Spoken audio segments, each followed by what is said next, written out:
J'ai pas de mauvaises herbes au jardin et j'ai jamais utilisé de désherbant. Tu veux connaître mon secret? Eh bien en fait c'est parce que ici, au jardin, les mauvaises herbes n'existent pas. Je n'arrive pas à mettre une plante dans cette catégorie. Voilà, c'est terminé, à la semaine prochaine. T'es encore là? Bon ok, alors je t'explique, je vais développer mon argumentaire. Déjà j'aimerais bien savoir qui c'est qui est en mesure de dire que ça c'est une bonne herbe et ça c'est une mauvaise herbe. C'est une vision juste tellement subjective. Nous, humains, décrétons que cette herbe-là est bonne ou pas. Alors déjà, il existe d'autres mots pour pouvoir appeler les mauvaises herbes. On peut parler d'adventice. Voilà la définition. Mauvaise herbe.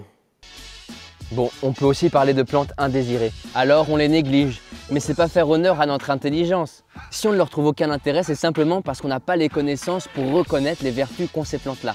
Alors j'entends d'ici les personnes dire « Mais toi Guillaume, tu désherbes bien ton potager pourtant ».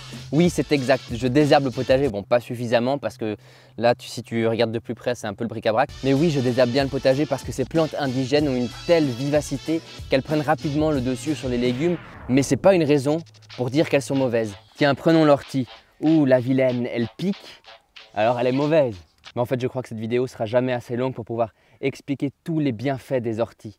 L'ortie constitue une niche écologique. En fait, si tu regardes un peu dans la forêt ou dans la nature, tu t'aperçois que chez les orties, il y a énormément de papillons, d'insectes qui viennent. Donc pour le jardin, c'est vachement précieux d'avoir des orties. Parmi les insectes que les orties abritent, il y aura certainement des prédateurs pour les petits pucerons ou autres insectes ravageurs que tu peux avoir dans le potager. Sans elles, il y a plein de papillons qui ne viendraient pas dans ton jardin. Alors déjà, l'ortie, on peut l'utiliser à plusieurs niveaux. Rien que par sa croissance seule dans le potager et autour du potager, elle a des aspects bénéfiques. Elle pousse essentiellement sur des sols riches et elle retransmet cette richesse-là au travers de décoctions, tisanes et purins. Donc on peut faire des purins d'ortie pour notre potager, ce qui est vachement précieux et qui permet de le renforcer un petit peu. Pas qu'un petit peu d'ailleurs.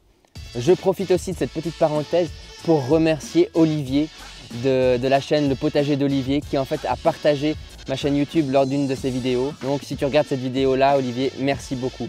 Et d'ailleurs, je vous recommande aussi d'aller voir sa chaîne qui est vraiment géniale. Mais bon, comme beaucoup d'entre vous venez déjà de sa part, voilà, ça fait un peu ping-pong. Bon, bref.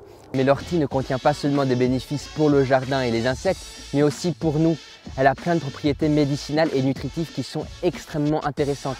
Et d'ailleurs, on m'a demandé récemment si jamais je devais garder qu'une plante au potager, laquelle ça serait. Et je pense vraiment que ça serait l'ortie. Pourquoi? Parce qu'elle a des capacités nutritives, médicinales. On peut faire des vêtements avec. Donc c'est vraiment une plante qui a une pluralité de bénéfices à nous offrir. Et je ne pense pas qu'on puisse l'appeler mauvaise. Par contre, il est déconseillé pour les femmes enceintes de consommer de l'ortie parce que cela peut favoriser les contractions utérines et donc provoquer des fausses couches. Mais si tu n'es pas dans ce cas-là, fais-toi plaisir, prends des petites tisanes d'ortie. Donc si maintenant on souhaite un peu s'attarder sur les aspects nutritifs de l'ortie et pourquoi il est intéressant aussi pour nous d'en consommer, je vais développer ce qu'on trouve un peu dans une feuille d'ortie. Donc je mets en description de l'article sur lequel je me suis basé pour trouver ces données justement de composition nutritive de la feuille d'ortie. Donc déjà dans les orties, on retrouve plein de vitamines, de la vitamine C, de la vitamine E, de la vitamine B1, B2, B3, B6 et des provitamines A. C'est 7 déjà. Ensuite, on retrouve aussi plein d'oligo-éléments. Du sodium, du potassium, du magnésium, du calcium et du phosphore. D'ailleurs, le calcium, c'est ce qui constitue ces petits pics qu'on peut trouver en fait à la surface de la feuille qui sont remplis justement d'une solution de molécules irritantes, ce qui fait que quand on les touche, ces petits pics-là se cassent et libèrent cet acide et ces molécules dans notre peau, ce qui fait que ça nous gratte. Mais il n'y a rien de méchant là-dessus. Mais l'ortie contient aussi du cuivre, du fer en grande quantité, du sélénium et du zinc. Et enfin, l'ortie contient aussi énormément de protéines.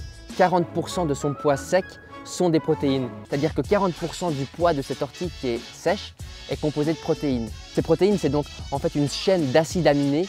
Et nous, justement, en tant qu'humains, on a besoin de 8 acides aminés que notre corps ne produit pas. Donc certains vont retrouver ça dans la viande animale. Moi qui suis végétarien, je dois trouver ça dans des sources végétales. Mais l'ortie a énormément plus de protéines que le soja par exemple. Dans 100 g d'ortie, j'ai 40 g de protéines. Mais alors comment la consommer? Il existe une multitude de recettes en fait avec l'ortie. Tu peux l'utiliser dans tes plats, tu peux l'utiliser en soupe, tu peux la boire en jus ou en tisane et tu peux aussi la manger crue. Donc Évidemment, quand tu la manges crue, c'est un avantage, c'est qu'en fait, tu as encore toutes les vitamines parce qu'il faut savoir que les vitamines, certaines sont justement sensibles à la chaleur, à l'oxygène et à la lumière. Une ortie que tu vas consommer dans quelques temps, une ortie que tu cuisineras ou que tu feras chauffer, finalement perdra les propriétés de vitamines. Pas le reste, hein, les oligo-éléments, le fer et tout ça, ça va rester. Mais voilà, les vitamines risquent de disparaître justement avec la lumière. Et je vais insister sur un point aussi, c'est que les orties à poids égal ont bien plus de vitamines que les oranges. Donc tu peux la manger crue, il suffit que tu prennes une feuille comme ça. Ensuite généralement c'est sur le dessus que les poils piquent. Donc ce que tu fais c'est que tu la prends par en dessous. Bon, je me suis quand même fait piquer par en dessous là. Et donc là on la serre bien entre nos doigts parce que bon après dans la bouche effectivement c'est pas agréable. Mais tu peux aussi prendre des gants, voilà ça c'est une bonne astuce. Bon moi je me suis dit que j'allais pas prendre de gants parce que je vais assumer jusqu'au bout le fait de cuisiner de l'ortie. Mais tu peux prendre des gants. Évidemment, ne sois pas bête comme moi. Donc là, tu la serres bien et sincèrement, j'aime beaucoup le goût. Mais ça pique pas du tout la bouche. Vraiment, si tu la plies bien et si tu appuies bien pour casser tous les petits pics, ça ne pique absolument pas. Bon du coup, moi ce que je vais me faire maintenant, c'est que je vais me faire un petit jus d'ortie. Ah oui, détail important, comme les orties en fait ont cette propriété de capter énormément de nutriments qui sont dans le sol, ne va pas les chercher près d'usines, près des routes, près de n'importe quel site pollué parce qu'en fait il est fort possible que ces métaux lourds, ça peut je pense au mercure ou à l'aluminium ou autre, puissent se retrouver aussi justement dans l'ortie. Donc fais attention où tu prends tes orties, ne va pas les chercher voilà, à côté d'une centrale nucléaire quoi, sauf si tu as envie d'avoir un troisième bras. Ce que je vais faire c'est que je vais prendre la moitié de ces orties pour les extraire avec cet extracteur de jus et l'autre moitié en fait je vais les faire sécher. Alors voilà, pour le besoin de la vidéo, j'avais fait des tests avant. Effectivement, le jus d'ortie tout seul, c'est pas super bon. C'est assez, bon, c'est particulier, c'est une chose, hein, c'est assez visqueux. Parfois, ça rafle un peu la gorge. Certains peut-être aiment ça, moi moyennement. Mais donc, ce que je vais faire, c'est que je vais mettre un peu d'autres fruits avec aussi pour ce jus-là, pour un peu diluer la chose et que ce soit plus facile à passer. À la tienne. Vraiment super bon. Alors j'ai mis trop de gingembre, du coup je sens presque pas le goût de l'ortie. Mais en tous les cas, du coup pomme, gingembre, ortie. C'est un délice. Mais bon, je te vois venir. Tu n'as peut-être pas d'appareil pour extraire le jus et tu n'aimes peut-être pas les jus. Donc, autre astuce que tu peux faire, c'est simplement faire en tisane. Ce que tu fais, c'est que tu prends les orties, tu l'accroches, tu la laisses sécher. Et cet hiver, quand tu auras froid et que tu voudras avoir une bonne tisane d'ortie, tu viens piocher une petite feuille là-dedans. Voilà.